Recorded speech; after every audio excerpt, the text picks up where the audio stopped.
नमस्कार, मैं पायल शुक्ला। आप सभी का स्वागत है N24 न्यूज में। आइए एक नजर डालते हैं अब तक की 25 बड़ी खबरों पर। मुंबई में टेम्पो पार्किंग को लेकर विवाद की खबर आई सामने। इस दौरान टेम्पो चालक की पीट कर दी गई हत्या। पुलिस ने मारपीट और हत्या में शामिल 3 आरोपियों को किया गिरफ्तार।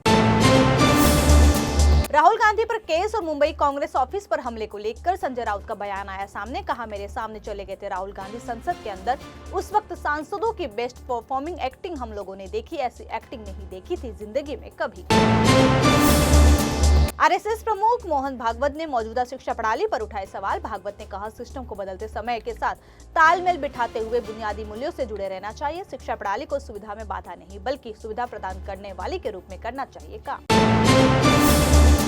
मुंबई के भांडुप क्षेत्र के एक पेशेवर फोटोग्राफर को नारकोटिक्स कंट्रोल ब्यूरो यानी एनसीबी ने गांजा के पौधों की खेती करने के आरोप में किया गिरफ्तार। अधिकारियों ने दी जानकारी। आरोपी कथित तौर पर डार्क वेब के माध्यम से मादक पदार्थों की करता था तस्करी।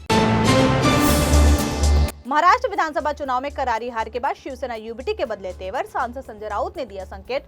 ठाकरे सेना आगामी बीएमसी चुनाव लड़ सकती है अकेले। उन्होंने कहा, कार्यकर्ताओं की इच्छा है कि महानगर पालिका चुनाव अकेले लड़ा जाए। यूबीटी सांसद संजय राउत के घर रेकी मामले में बड़ा खुलासा। मुंबई पुलिस ने कहा, सांसद के घर की नहीं हुई कोई रेकी। सीसीटीवी फुटेज में दिखाई दे रहे लोग हैं कंपनी के कर्मचारी। इंस्टा आईसीटी सॉल्यूशन कंपनी के कर्मचारी कर रहे थे मोबाइल नेटवर्क की टेस्टिंग। मुंबई बोर्ड हादसे में लापता हुए 7 वर्षीय बच्चे का शव 3 दिन के तलाश अभियान के बाद आज किया गया बरामद। नौसेना की नौकाओं ने जोहान मोहम्मद निसार अहमद पठान का शव किया बरामद। इसी के साथ 18 दिसंबर को हुई नाव दुर्घटना में मरने वालों की संख्या बढ़कर हुई 15। मुंबई के छत्रपति शिवाजी महाराज एयरपोर्ट पर कस्टम अधिकारियों ने की बड़ी कार्रवाई। बैंकॉक से आए यात्री के पास से करीब 11 करोड़ रुपए से अधिक कीमत का गांजा जब्त। जयपुर में यूथ कांग्रेस के प्रदर्शन पर पुलिस ने किया लाठीचार्ज और पानी की बौछार। कार्यकर्ता अंबेडकर पर अमित शाह की कथित टिप्पणी, बेरोजगारी और संविधान बचाओ जैसे मुद्दों पर कर रहे थे प्रदर्शन। पुलिस ने बैरिकेड तोड़ने की कोशिश कर रहे प्रदर्शनकारियों पर किया बल प्रयोग। यूथ कांग्रेस के राष्ट्रीय अध्यक्ष को लिया गया हिरासत में। प्रदर्शन के कारण MI रोड पर हुआ यातायात प्रभावित। प्रदर्शन के दौरान कई कार्यकर्ता हुए घायल तो कई लोगों को किया गया गिरफ्तार।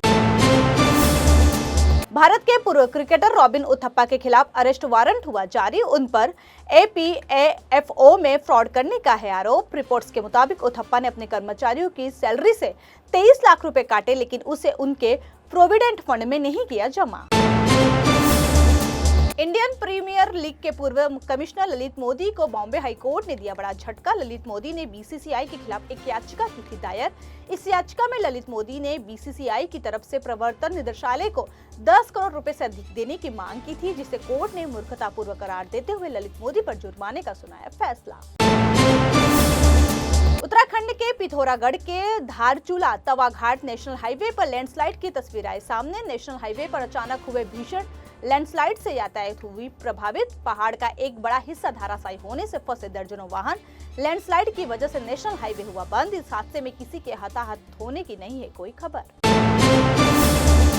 बांग्लादेश में फिर हुआ हिंदू मंदिर पर हमला। एक निर्माणाधीन हिंदू मंदिर में 2 मूर्तियों का हमलावरों ने पहुंचाया नुकसान।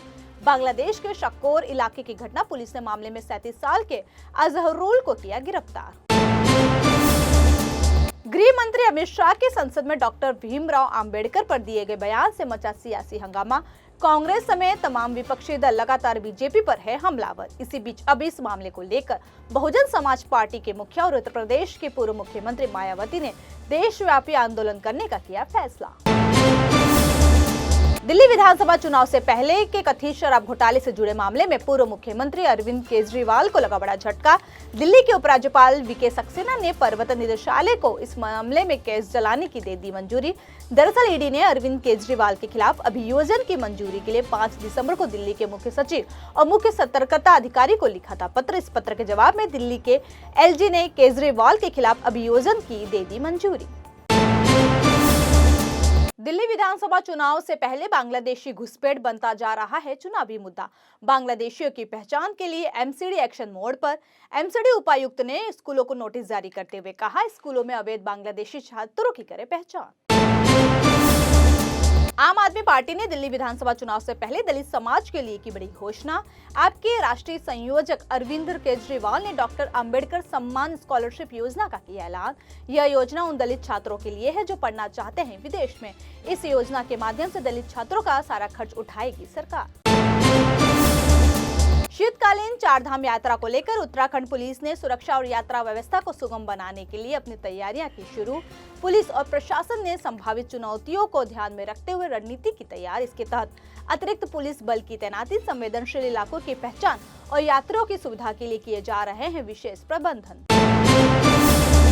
प्रधानमंत्री नरेंद्र मोदी 2 दिवसीय आधिकारिक दौरे के लिए पहुंचे कुवैत। इस दौरे के दौरान पीएम मोदी खाड़ी देश के नेताओं के साथ करेंगे द्विपक्षीय वार्ता और भारतीय समुदायों से भी करेंगे मुलाकात। साथ ही पीएम मोदी कुवैत के क्राउन प्रिंस से करेंगे मुलाकात।